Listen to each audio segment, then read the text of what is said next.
ছোট বন্ধুরা যারা আমার চ্যানেলকে সাবস্ক্রাইব করেছো তাদের অসংখ্য ধন্যবাদ। আর যারা এখনও আমার চ্যানেলে সাবস্ক্রাইব করোনি তারা অবশ্যই আমার চ্যানেলকে লাইক ও সাবস্ক্রাইব করে আমার পাশে থেকো, ঠিক আছে?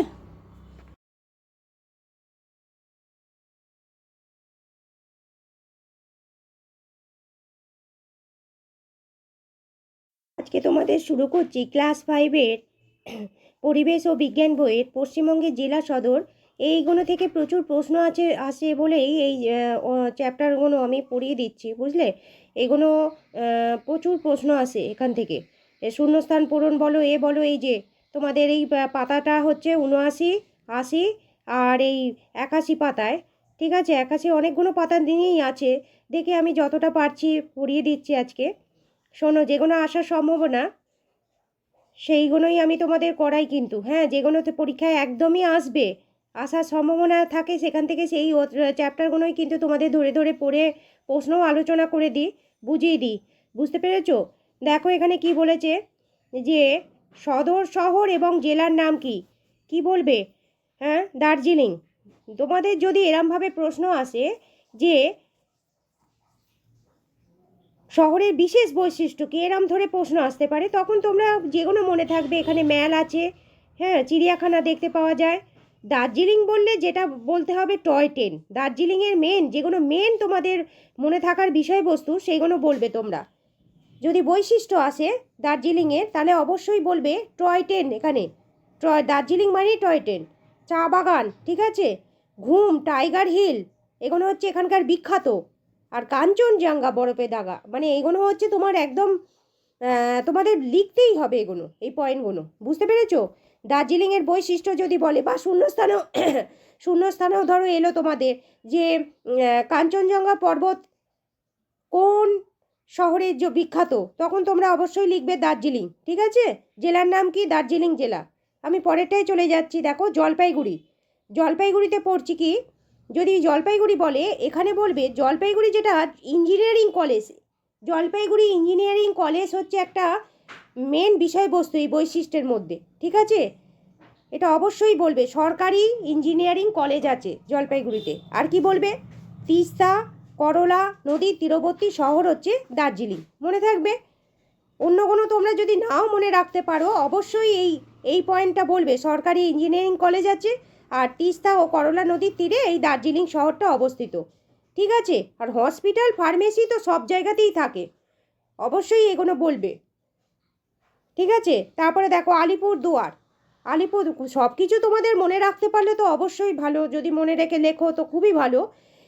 আর যদি একান্তই যে কোনো মেন এখান থেকে যে বৈশিষ্ট্য আছে সেগুলো আমি কিন্তু আন্ডারলাইন দিয়ে করে দিচ্ছি, এগুলো তোমরা অবশ্যই পরীক্ষায় লিখবে, ঠিক আছে? তোমাদের আমি এই চ্যাপ্টারগুলো কেন করাচ্ছি, এগুলো থেকে প্রচুর প্রশ্ন আসে, এই জন্যই আমি করাচ্ছি। এবং তোমরা এগুলো দেখো যদি আমার পড়াগুলো, তাহলে বুঝতে পারবে যে এগুলো সত্যিই আসে, ঠিক আছে?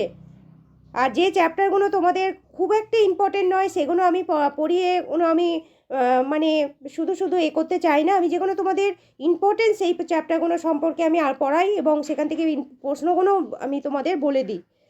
দেখো, আলিপুরদুয়ার যেগুলো আছে সেই জেলাটা, সেটা কি না বলবে, যদি বলা হয়, হ্যাঁ, এটা অবশ্যই তোমাদের প্রশ্ন আসবে যে বক্সা অরণ্যের প্রবেশদ্বার কাকে বলে, তখন কি বলবে? আলিপুরদুয়ারকে বলা হয়, ঠিক আছে? তাহলে বক্সা অরণ্যের পরে প্রবেশদ্বার কি, এক কথায় প্রশ্ন এলো যে বলবে আলিপুরদুয়ার হলো বক্সা অরণ্যের প্রবেশদ্বার। গুরুত্বপূর্ণ রেলওয়ে জংশন দেখতে পাওয়া যায়, পর্যটন কেন্দ্র অবশ্যই আলিপুরদুয়ারে আছে। এছাড়া এখানে কাঠের বাণিজ্য কেন্দ্র। কিন্তু তোমাদের এইটা অবশ্যই বলতে হবে যে আলিপুরদুয়ার মানে হচ্ছে বক্সা অরণ্যের প্রবেশদ্বার। এটা কিন্তু একটা ইম্পর্টেন্ট একটা প্রশ্ন, হয় টিকমারা, নালে এক কথায়, নাহলে তোমাদের এইভাবে আসতে পারে প্রশ্ন হিসাবে, ঠিক আছে? পরেরটায় চলে যাচ্ছি, কোচবিহার। ভীষণ এখান থেকে প্রশ্ন আসে কিন্তু সেকেন্ড ইউনিটে। দেখো, কোচবিহার যদি বলি তাহলে কি বলবে? কোচবিহার যদি বলি কোথায় অবস্থিত, কোচবিহার বললে তখন বলবে তোরসার পূর্ব তীরে এটা অবস্থিত। কি বলবে? তোরসার পূর্ব তীরে এটা অবস্থিত। তোরসা নদী আছে, তার পূর্ব তীরে এটা অবস্থিত। ব্যাকেটাই আন্ডারলাইন করে দিলাম। আর এখানে মদনমোহন মন্দির আছে, আর পূর্বতন মহারাজের প্রাসাদ আছে। দর্শনীয় যে বিভিন্ন জায়গা আছে, ঠিক আছে। মেন বৈশিষ্ট্য হচ্ছে এটা মদনমোহন যে মন্দির যদি বলা হয় তখন বলবে কোচবিহার, মনে থাকবে। পরেরটায় চলে যাচ্ছি রায়গঞ্জ। রায়গঞ্জ বললেই যেটা বলবে পাখিরালয় আছে এখানে, পাখির জন্য রায়গঞ্জ বিখ্যাত, মনে থাকবে। নেক্সট যাচ্ছি বালুরঘাট। বালুরঘাট যদি বলা হয় যে কোথায় অবস্থিত, বলবে আত্রেয়ী, হ্যাঁ, নদীর পূর্বাংশে অবস্থিত। আর এখানে আইন কলেজ, প্রান্তিক স্টেশন বলা হয় এখানে, আর বিভিন্ন কৃষি পণ্যের বাণিজ্য কেন্দ্র আছে। আচ্ছা, বালুঘাট বললে তোমাদের ওইটাই আসবে যে বালুঘাট কোথায় অবস্থিত, বলবে আত্রেয় নদীর পূর্বাংশে অবস্থিত। পরেরটায় চলে যাচ্ছি ইংলিশ বাজার। দেখো, ইংলিশ বাজার যদি বলা হয়, ইংলিশ বাজার বললে কি বলবে, বলবে মহানন্দা নদীর ইংলিশ বাজার বললে মহানন্দা নদীর তীরে এটা অবস্থিত। আমের শহর, অবশ্যই মালদা জেলা, ঠিক আছে। মালদা জেলার যে ইংলিশ বাজার, সে হচ্ছে কোথায় অবস্থিত না মালদা জেলায়।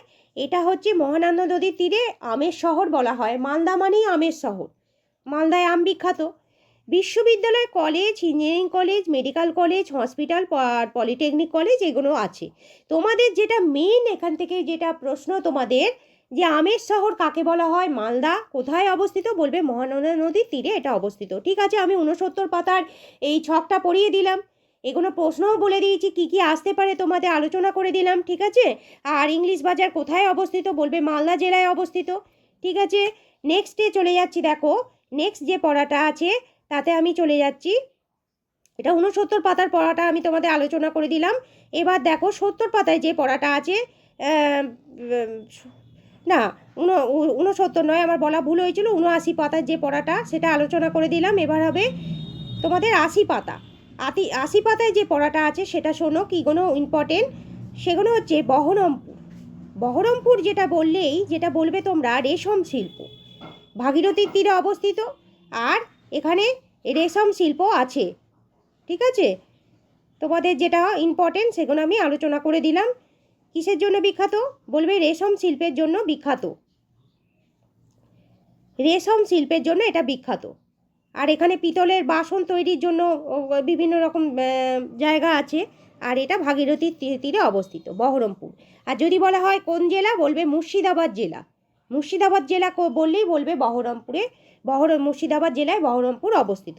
পরেরটায় যাচ্ছি, দেখো সিউড়ি যেগুলো আমি আসতেই পারে তোমাদের, কিন্তু আমি ইম্পর্টেন্ট বলে এখানে আমি তোমাদের দাগ দিয়ে দিচ্ছি। অবশ্যই এটা বলবে বীরভূম জেলা। নামগুলো কিন্তু অবশ্যই এগুলো মনে রেখে দেবে, যে সিউড়ি কোন জেলা, বহরমপুর কোন জেলা, এগুলো অবশ্যই পড়ার সময় এগুলো তো জানা উচিত কোন জেলায় কি অবস্থিত। পরেরটায় চলে যাচ্ছি, দেখো তাঁত আর সিল্কের কাপড় তৈরি হয় সিউড়িতে। সিউড়ি মানেই এখানে হচ্ছে কাপড় পাওয়া যায়, সিল্কের কাপড়, তাঁতের, মানে প্রচুর তাঁতের আছে, কারখানা আছে। আর বক্রেশ্বর তাপবিদ্যুৎ অবস্থিত কত কিলোমিটার, 12 কিলোমিটার। এগুলো আবার শূন্যস্থানে আসতে পারে, আমি ইম্পর্টেন্ট বলে দিলাম এটা, ঠিক আছে। বক্রেশ্বর তাপবিদ্যুৎ কেন্দ্র অবস্থিত, সিউড়ির মোরব্বা এখানে বিখ্যাত, ঠিক আছে। তাহলে এখানে কোনগুলো আসতে পারে, বীরভূম জেলা বলবে। আর বক্রেশ্বর তাপবিদ্যুৎ 12 কিলোমিটার দূরে বক্রেশ্বর তাপবিদ্যুৎ কেন্দ্র অবস্থিত, আর মোরব্বা বিখ্যাত। এবার কৃষ্ণনগর বললে যেটা বলবে সরপুরিয়া আর মাটির পুতুল, নদিয়া জেলায় অবস্থিত, ঠিক আছে। কৃষ্ণনগর বললে যে নামটা আমাদের মনে আসে সেটা হচ্ছে সরপুরিয়া বিখ্যাত, আর মাটির পুতুল পাওয়া যায় কৃষ্ণনগরে। বর্ধমান যেটা বলবে বর্ধমান জেলায় অবস্থিত, এটা হলো সীতাভোগ, মিহিদানা, আন্ডারলাইন করে করে আমি তোমাদের বুঝিয়ে দিচ্ছি, ওকে।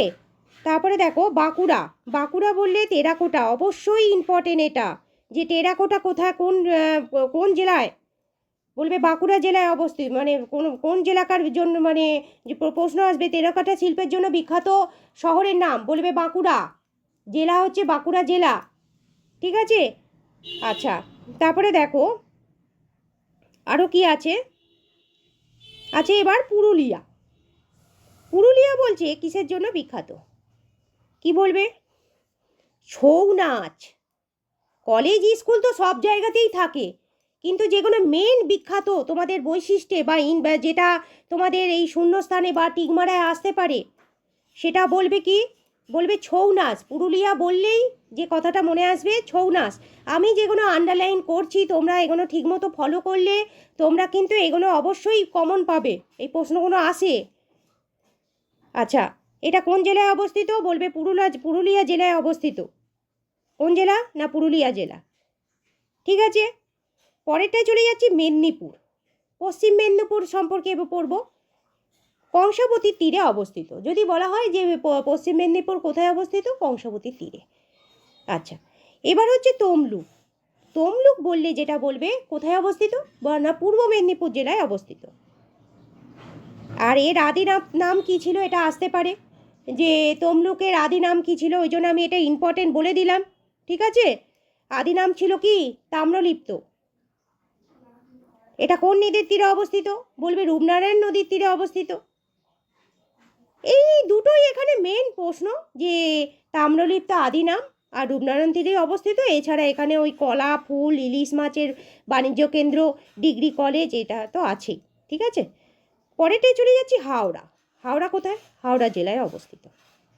হাওড়া বললে যেটা আমাদের মেন জিনিসটা মনে আসবে, বোটানিক্যাল গার্ডেন।